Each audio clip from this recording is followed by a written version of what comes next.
నీ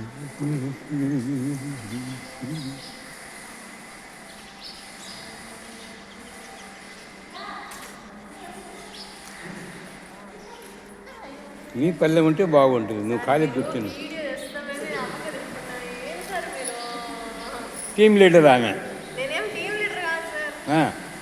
వీళ్ళందరికీ నాయకురాలు, ఆర్డర్స్ ఇస్తుంటుంది.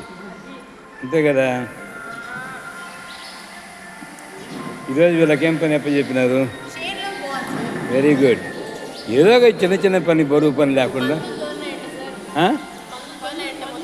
పందులా ఎట్టదోని ఇది ఉంది కదా. ఇప్పుడు ఏం చేయాలి దాన్ని? ఓహో,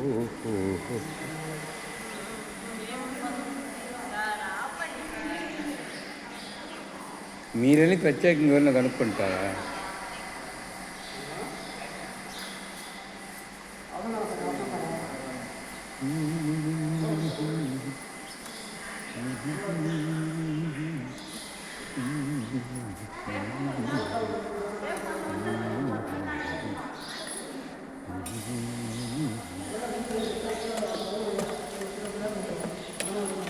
ఇలా రోజు ఒక స్వీట్, ఒక చట్నీ, ఇక్కడ కూర, ఇంకొక కర్రీ, వడియాలు, చిత్రాన్నము, వైట్ రైస్, పప్పు లేక సాంబారు, రసం, మజ్జిగ.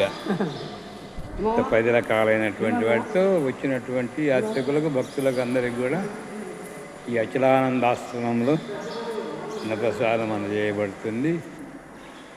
గత 15 సంవత్సరాలుగా కులమత భేదం లేకుండా ఎంతమంది వచ్చినా కూడా ఇక్కడ అందరికీ కూడా భోజనం అందిస్తారు. ఓం ప్రశాంతి, ఓం ప్రశాంతి. జై వీర బ్రహ్మ జై, గోవిందమాంబ జై, జై వీర బ్రహ్మ జై, అచలానంద స్వామి జై. గోవిందమాంబ ప్రసాదశాల.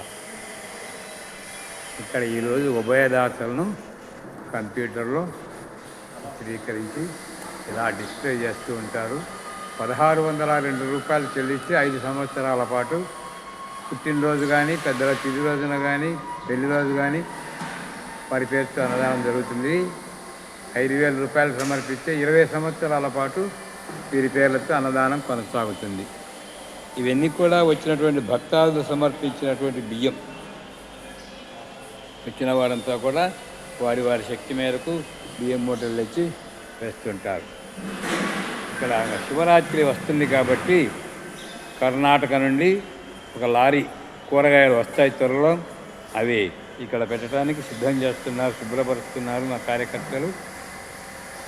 ప్రతి సంవత్సరం మహాశివరాత్రి ఆరాధన, కాశీనాయన తిరునాళ్ళప్పుడు కర్ణాటక నుంచి ఉచితంగా మహానుభావుడు ఒక లారీ రకరకాలైనటువంటి కూరగాయలన్నీ ఇక్కడికి ఉచితంగా పంపుతాడు మన ఆశ్రమానికి. ఆయన భక్తి అలా ప్రతి సంవత్సరం కూడా మినీ లారీ నిండా 10-15 రకాల కూరగాయలు కర్ణాటకలో ఏమేమి దొరుకుతాయో అవన్నీ కూడా లారీకి ఎక్కి పంపిస్తారు. ఈరోజు రాత్రి కానీ రేపు ఉదయం కానీ ఆ కూరగాయలు వస్తాయి, ఇక్కడ పెట్టేస్తారు. ఓం ప్రశాంతి.